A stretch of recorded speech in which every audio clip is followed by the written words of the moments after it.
Hello and welcome to the Sweat Lodge. Today I want to talk about the series known as Skate. There's a new Skate coming out and there is controversy around it. Is it going to be rubbish? Is it going to be as good as Skate 3? Is it worthy of the name Skate? And I also want to talk about the nature of skateboarding games on PC and how lacking it's been. It's been so lacking. And as an avid skateboarder, it's been so sad because I used to play the crap out of Skate 3 until I no longer had an Xbox 360. And as far as I know, it's not backwards compatible on the Xbox One. So I was without my fix of Skate. And it was one of those games, for me, Skate 3 was one of those games I chuck it on and I do some, kick flips, some tray flips. I do a kick flip nose grind down a rail. And I just like to do it as if it's a real life line. I don't like to skate over the top. I like to skate in a way that feels realistic to me, like the pros that I like to watch. And it was therapeutic. Playing Skate was very therapeutic to me. It's one of those games I can load up and I can think while I'm playing it.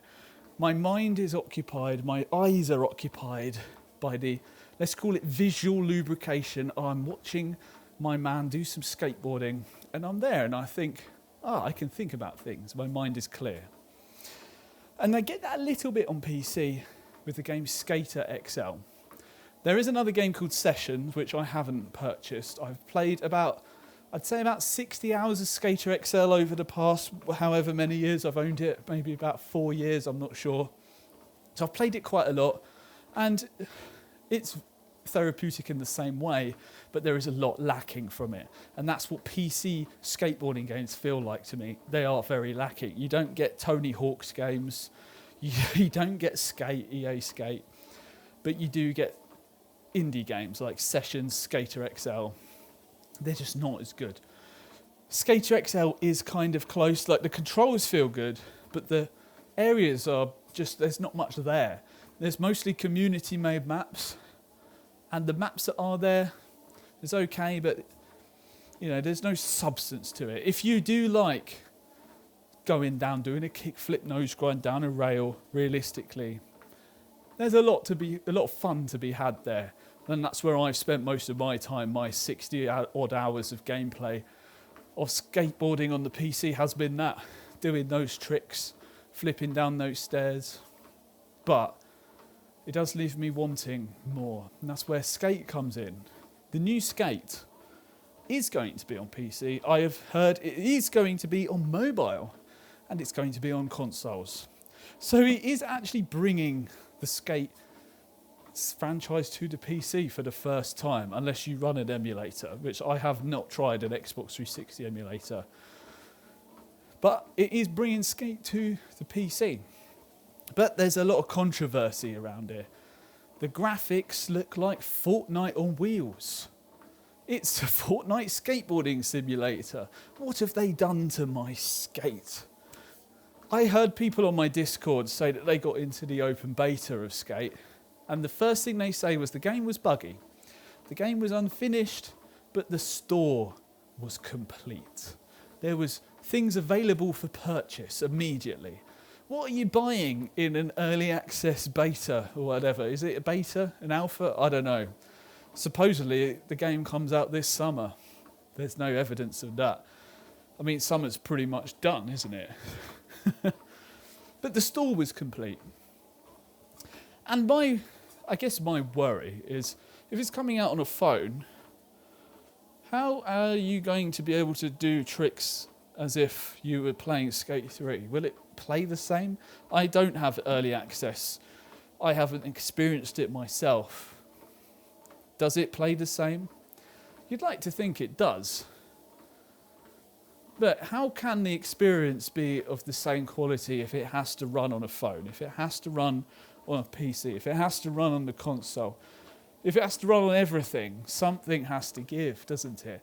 And I guess the first thing that has to give is the visual fidelity, and perhaps that's why it looks like Fortnite on wheels. And I've seen a lot of comments of people saying, this is not my Skate. I didn't want this. I hate the direction, the art style.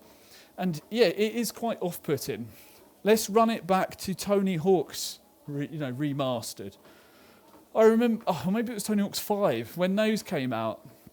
I remember seeing Tony Hawk's 5 and thinking, what have they done? Why does it look like that? It looks so strange.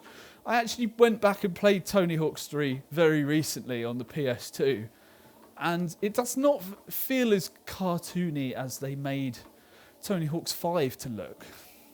Yes, it's on the PS2. The graphics aren't tremendously amazing because it's a PlayStation 2, but it's not. It has a sense of realism about it.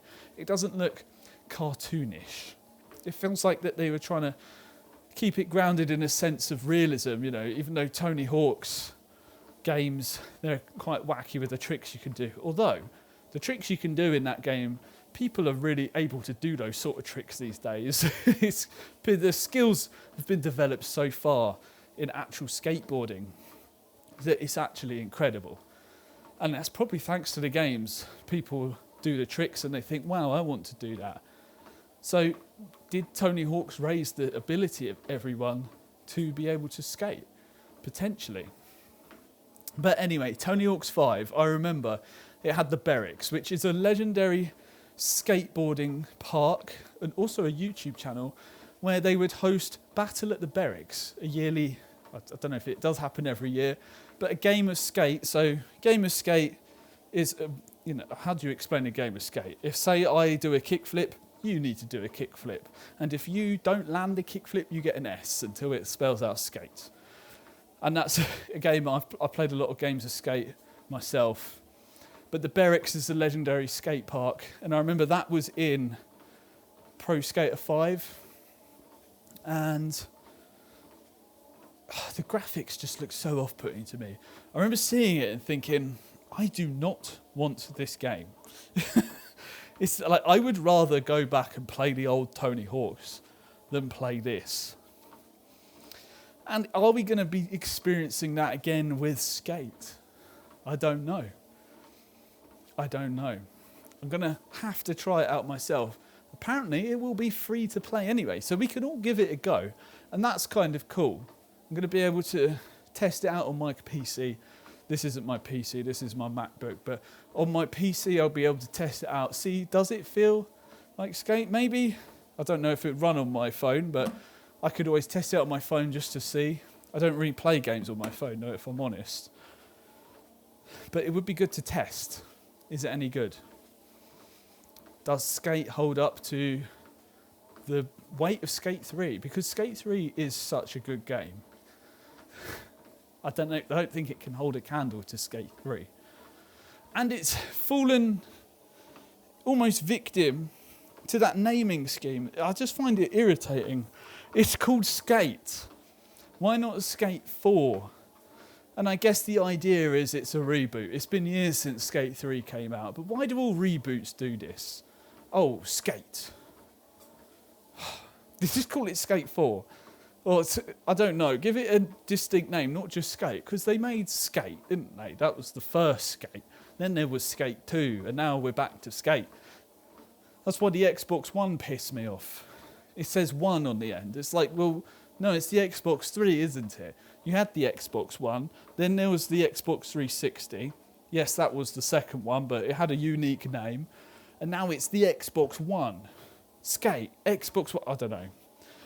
I just find those names annoying. Because then it's like Devil May Cry, or there's so many games that come out with the name. One that really confused me, I know I'm going off on a tangent here, but there was a game called Lords of the Fallen. And then I quite enjoyed that. It was like a kind of cheap knockoff version of Dark Souls. It was a bit of fun. And then I heard that they'd rebooted it already. And it was called Lords of the Fallen. And I was just like, what? Why has it got the same bloody name? It's like if they renamed Subnautica 2 just Subnautica. And then I try and search Subnautica. And I'm like, where's Subnautica? I only find Subnautica. I'm looking for Skate, but all I can find is Skate. And then Call of Duty as well. Modern Warfare. To find the right one, I have to type in the date. Call of Duty Modern Warfare 2019. And then there's Modern Warfare 2. Oh, it just... The things that we grew up playing are already replaced with something with the same name, which makes it very confusing. That aside, we'll have to wait and see. We'll have to try Skate for ourselves. Is it any good? At least it's free to play. I'll tell you what, I'm the type of person that does not buy microtransactions. There's only one game that's ever gotten me to buy microtransactions. I'm very resistant to it, but it was Counter-Strike. I have bought some skins in that. But the thing is, I sold them all back and I bought Baldur's Gate 3 with the skin money that I had. So it's a little bit different there. I just don't see the point in buying microtransactions. They just seem pointless to me. Why would I spend money on this game to have a cosmetic upgrade? It just doesn't do anything for me. I don't care. And then, if anything, if there's a DLC of some new content, I might buy that if it's really good, if I want more. But rarely these days. More so back in the Xbox 360 days. There would have been like map packs for zombies, because I absolutely loved zombies. But these days, it kind of just turns me off. It's like, why wasn't this just in the base game? If anything, I might start ranting about updates as well. I'm going to. Since you're here, I'm going to just complain about updates very quickly. Every time I want to play a modern game, let's just say I want to log into Call of Duty just to get a bit of B-roll for a video. Oh, 40 gigabyte update. Oh, my nephews were complaining just now. They were like, oh, we want to play Roblox. And then it had an update. Luckily, it was only 200 megabytes, so it updated very quickly. But even they were like, oh, Roblox always has an update. It's just so annoying. And that's another reason why I like those older games. Skate 3, put a disc in, you're playing Skate 3. You don't have an update every time you upload. That's what it feels like. Every time I click play on Call of Duty, it says update. You must update. And then you click play, it takes 5 minutes to launch, and then it says you need to restart to apply the update. And it's like, why didn't you just apply it in the first place? It's just annoying. Anyway, I'm starting to go on and on. I'm starting to sweat my arse off. This has been the Sweat Lodge. Thank you for listening to me talk nonsense. Click here, wherever for a new video. See you in the next one. Thanks for listening.